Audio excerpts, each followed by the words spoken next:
I never came to this hospital. Or at least, I thought I hadn't. But then I found something. A dusty file, buried beneath old patient records. My hands trembled as I wiped off the dust. The name printed on the cover made my stomach drop. It was mine. But how? I was never admitted here, was I? The date on the file was even more impossible to believe. Years before I was born. My pulse quickened. A cold whisper echoed through the stillness. You don't belong here. What did it mean? Why was my name in these records? And why did this place seem to know me? This hospital, abandoned for decades, holds secrets that refuse to die.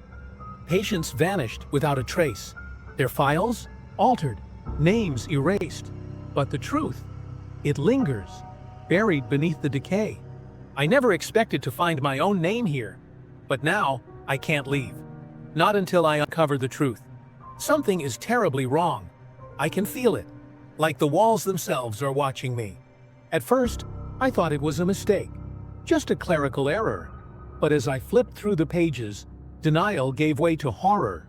The file detailed multiple surgeries, extensive treatments, psychological evaluations. Yet I've never set foot in this place before. Not once. Then I saw it, a hospital bracelet, forgotten on the floor. The name printed on it was mine, but the birth date, it didn't match. According to this, I had been admitted long before I was even born. A gust of cold air swept through the hallway. My breath hitched. Then, footsteps, slow, deliberate, echoing down an empty corridor. My heart pounded. I turned toward the sound. Nothing. Just shadows stretching unnaturally against the flickering light. Suddenly, the intercom crackled to life. A voice, distorted and distant, filled the silence. Patient Mohammed Javed, please return to your room. My room? There was no record of me ever being assigned a room, but then I saw, scribbled hastily on a crumbling wall. Room 112. I followed the corridor, each step heavy with dread. The door creaked open, revealing nothing. Just a solid brick wall where the entrance should be. My skin prickled. A room that didn't exist? Or a room that had been sealed away? Then I remembered the rumors. The hospital had shut down after a patient disappeared. From room 112.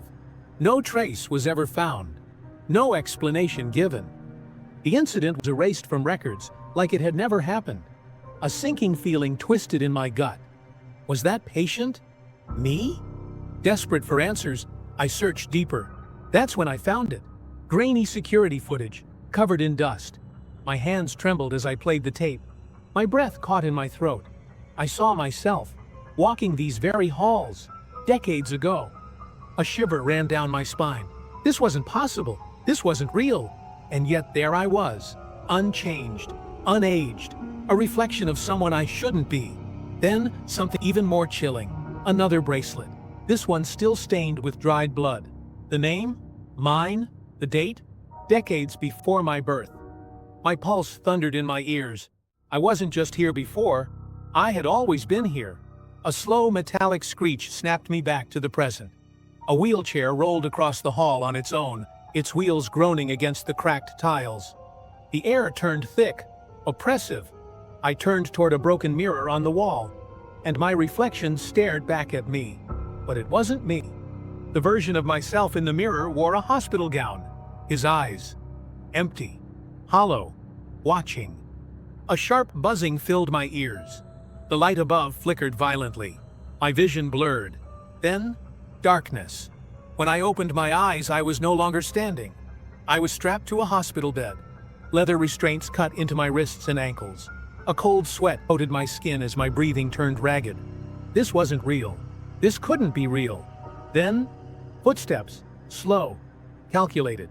A shadow loomed over me, a doctor, his face obscured by the dim glow of a flickering light. But his voice, low and familiar, sent a chill through my bones. You've been here all along. I shook my head violently. Number this wasn't happening. But then, he lifted something, my patient file. I stared at the pages in horror. They were blank, every single one. My chest tightened. My mind screamed for logic. And then, I felt it, a weight on my wrist. I looked down. My stomach twisted. The bracelet, the same one I had found earlier. It was now securely fastened around my arm. A sharp beep echoed through the room. My gaze snapped toward the sound. A heart monitor. The numbers spiked erratically, beeping faster and faster. Then, silence. The screen flatlined, but I was still breathing, still awake, still here. A rush of icy air surrounded me. The room faded. The restraints vanished. And suddenly, I was back. Back in the abandoned hospital. The dust-covered floor, the decayed walls, the shattered windows, like nothing had ever happened. But something had changed. My patient file, it was missing. And then, a noise. A slow, creaking groan. My head whipped toward the hallway.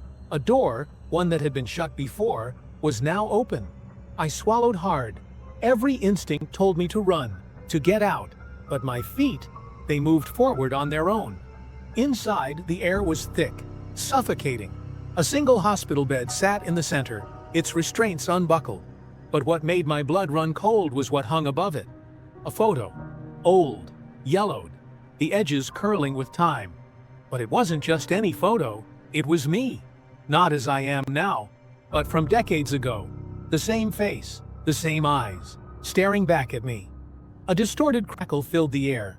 A recorder clicked on. Patient Muhammad Javed attempted escape again. Memory reset required. I stumbled back, shaking my head. No. This wasn't real. This couldn't be real. Then, the security monitors in the corner flickered to life. My hands trembled as I looked at the screens. There I was, wandering these halls, but years ago, a shift in the air. Cold, icy, a breath right against my neck. I turned and screamed. The next thing I remember, I was outside, standing in front of the hospital, gasping for air. Had I escaped? My phone buzzed violently in my pocket. I yanked it out, my fingers numb with dread. Dozens of messages, all from unknown numbers. Are you safe? Come back, you forgot something. You were never supposed to leave. My stomach twisted, my skin crawled, and then I saw it. My wrist, a fresh hospital bracelet. Not old, not dusty, new, securely fastened. My name, my birth date, my patient number. I tore open my backpack, hands shaking, searching for something, anything, to prove this was just paranoia. But there it was. The file, I never took it, I never left. A chime, my voicemail, one new message. I hesitated, then pressed play. Static, a whisper, distorted, distant. You were never supposed to leave. My breath stopped. My vision blurred. What if I never escaped? What if I was still inside? Something is still watching me. I need to go back, but I can't do it alone. Hit subscribe and stay with me. And there's more. I found other files. One of them might have your name on it.